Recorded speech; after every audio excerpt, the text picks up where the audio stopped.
everyone, it's Annette. Welcome to my channel.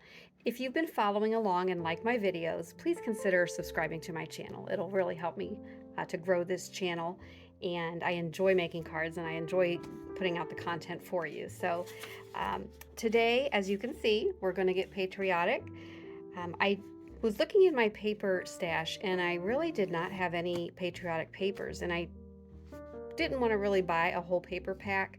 So I was at my local craft store and I just picked up a couple individual pieces of pattern paper. This one's actually looks like holiday paper, but I liked this side, and then I found this sheet of foiled red and blue stars on a white background, and it's just single-sided, but they were very inexpensive just to buy a single sheet, and I only wanted to make a couple cards or a few cards. So this is a good option if you don't want to invest in an entire paper pack. So I went ahead and cut up my paper before I started the video. So I wanted to bring in those pieces and show you what I did. I cut a couple card panels. So I have 2 card panels and 2 card mats.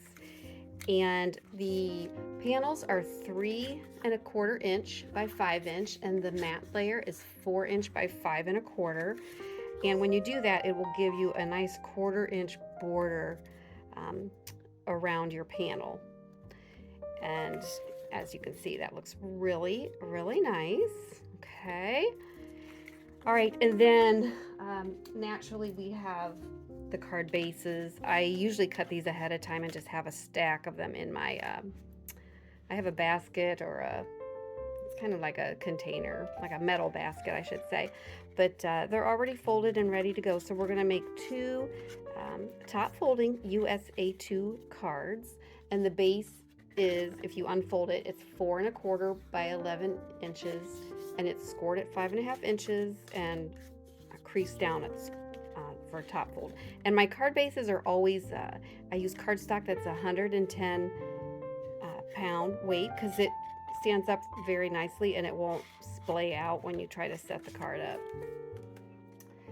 The mat layers and the paper, the panel layers, those can be a lighter cardstock, and I usually use 65 pound. So once I cut these up, I had some scraps. And what I did was, this one they each yielded a 2 inch scrap, and I just cut them in half so they were 1 inch a piece, and I'm going to swap them out. So that is what it's going to look like, or close to it. And when I was cutting the card mat layer, I also had scraps. So what I'm going to do is make a nice little border like that somehow, and then get that on there. So let's piece these together, and we're also going to do some ink stamping. I'm going to use this stamp set from heroarts. Let's see if it has a name. It's called Hero Greetings, and we're going to use the Grateful Greetings. So I'm going to pull that out, and I'm going to get my stamping platform out, and I'm just going to stick that on there so we have it ready. Let's see. First, let's go ahead and do the stamping. Let me get a piece of white scrap paper. Hold on. I always think I have everything I need for these videos, and I'm telling you, I always forget something, but no biggie. So I just want to put my scrap paper in here, in my stamping platform, and I usually always tuck it up into the upper left corner, and I will tape it down so it doesn't move, and then we'll just pop the greeting on here and put the door down, pick it up, and then we're going to bring in the ever tried and true Versafine pigment ink in Onyx black, and we will ink up that stamp and drop the door down and give it a light tap. And actually that looks pretty good. I am not going to stamp that again, but I am going to make another one. up. And press it down. And again, that's looking pretty good. Okay.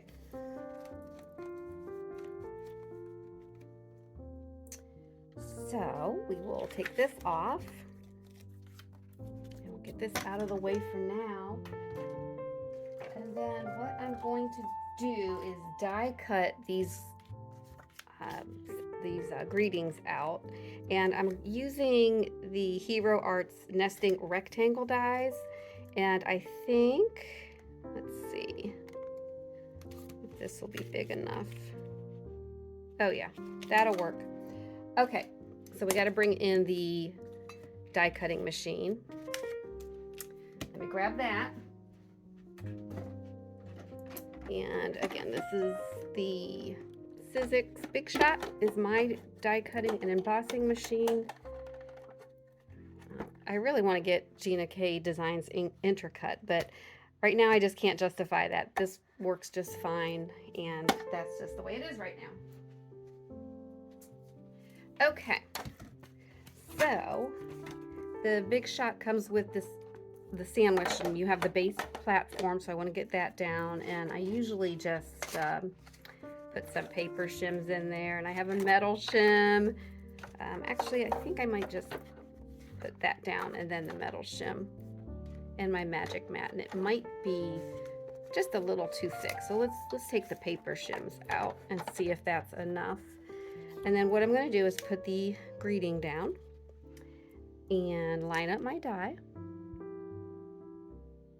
In fact, I can also think ahead and do a banner cut, but let's just center it the best we can here. And then I'm going to take a little scrap piece of mint tape and tape this down so it doesn't move when I run it through the machine. All right, and put our top plate on and run it through.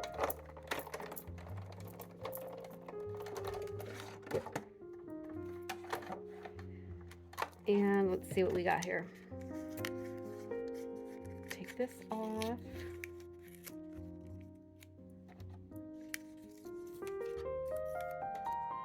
And there we have a nice, beautiful cut greeting. So we're going to do the same with the other one. Okay, we're going to line up our die and always put the blade side down. We want to cut into the mat or your bottom plate. If you're using two plates, always cut into one plate. Leave your top plate free of cuts. It just helps if you have a lot of cuts in your top plate, when you run it through, the grooves on the cuts can mark up, put lines on the piece that you're die cutting, and you don't really want that necessarily. So always try to keep that in mind when you're running through running your plates through your machine. Okay, we'll run that through.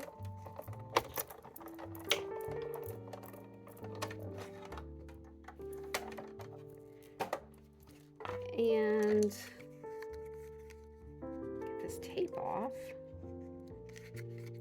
The machine really presses the tape into the paper, but this mint tape is great because even though it's stuck on really, really well, it will not rip the cardstock, which is really amazing. It's a really amazing product.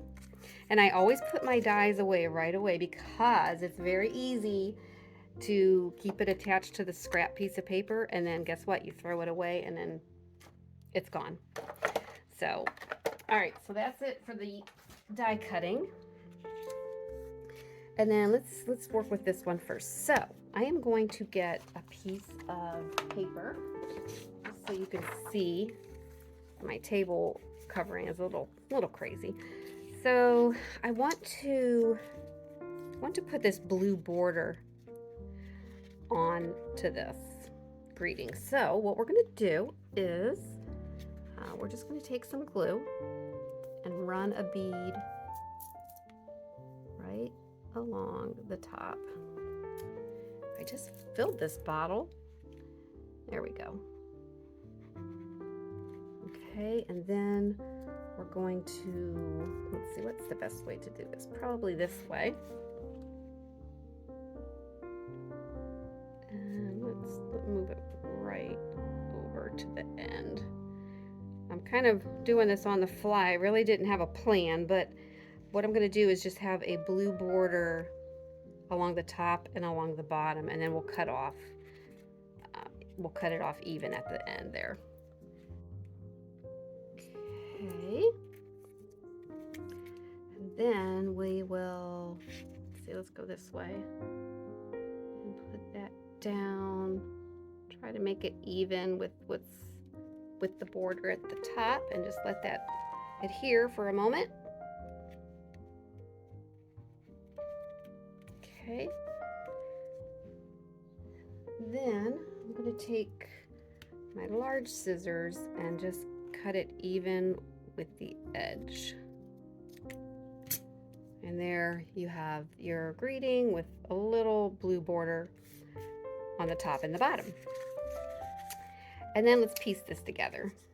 Let's see, well, I want to put this banner on, and it's actually pretty much the same size. So let's glue this down.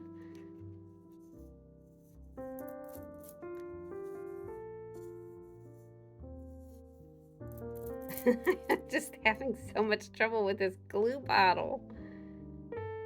Yay, yay. All right. And then we're going to put it right along the middle.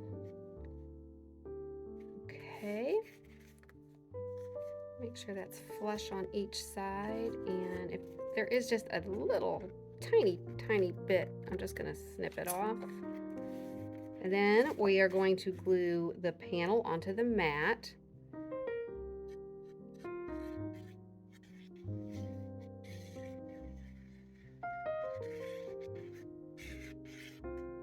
I think I'm going to change over to tape runner here in a moment, because I might need to get another glue bottle with the fine tip. I really like it for fine detail, but it's just, I've been struggling with it in my last couple videos. And then I think what we'll do is pop this greeting up. So let's get some foam squares and get some of those on here. These are just have, oh goodness, I think I got them from the dollar store actually. They're not the best quality, but they'll do. Simon Says Stamp has some wonderful foam dimensionals in different loft heights, and they're really nice. But I have these, and I have a lot of them, so I just want to use them up. I'm a big fan of using what you have, because, you know, we work hard for our money, and we want these supplies are not always cheap, and we want to keep crafting, but we tend to have a lot of supplies, so just use what you have. And then I'm going to put that and just eyeball it right in the middle. Let's see, right about there. And then this will get put onto the card base. So let me get this out of the way.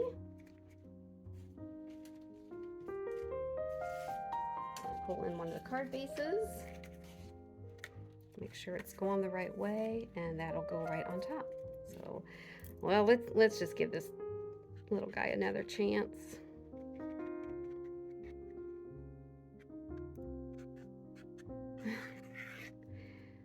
Oh goodness. All right. We're gonna get there. We're gonna make it. Okay. So there's one card. All right. They do come together quickly. And then we'll set that aside, and let's work on the next one. So the next one, we're going to do the same. We're going to put the banner right across. Let's just do that first.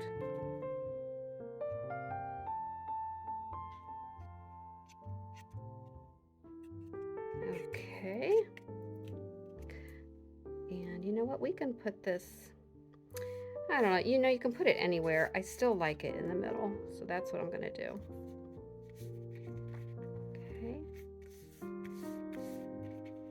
then we have our greeting, and yeah, I do like the blue border around it. So let's put that down again. Get some glue on here on both sides.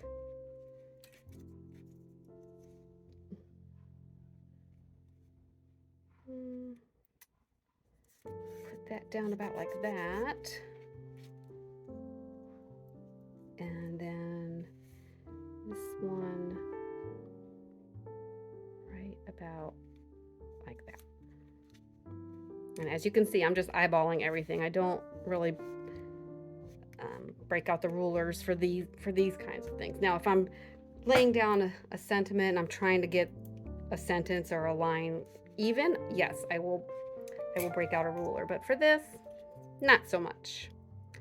And we'll just snip this off. And then we can pop that greeting up. I think this time I'm gonna put this panel down onto the matte layer. I'm not even ready to think about Christmas yet. This paper is reminding me of the holidays. All right, and we'll just put that down. And get some more foam squares.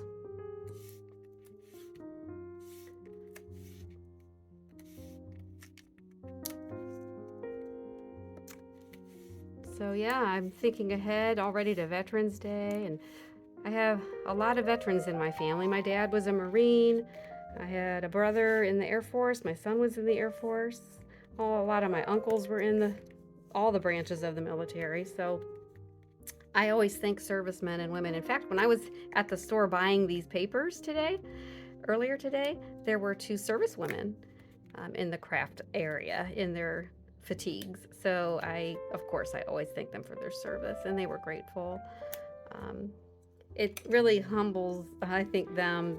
They don't expect to be thanked.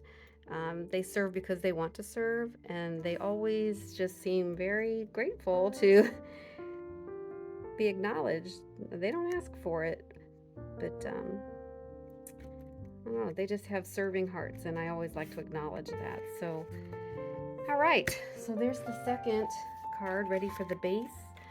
Let's struggle with the glue bottle one more time. Oh goodness, I think I'm just gonna give up on that and I'm gonna use a tape runner if I can get one to work. Nothing's working today. Here we go, let's see. Is there any? Yeah, there's some tape in here. Good deal. Good tape runner. Let's see, that's good enough. That'll stay on. And we will drop it. And there you go. 2 pretty easy cards. I like both of them. Drop me a comment and let me know which one you like the best, the stars or the stripes. All right. I hope you enjoyed this video, and maybe it'll inspire you to make a card like this. We thank our veterans, and I thank you for watching my video. Be sure to hit the subscribe button and give me a like if you'd like to do that. I would appreciate it. Until next time, make it a great day.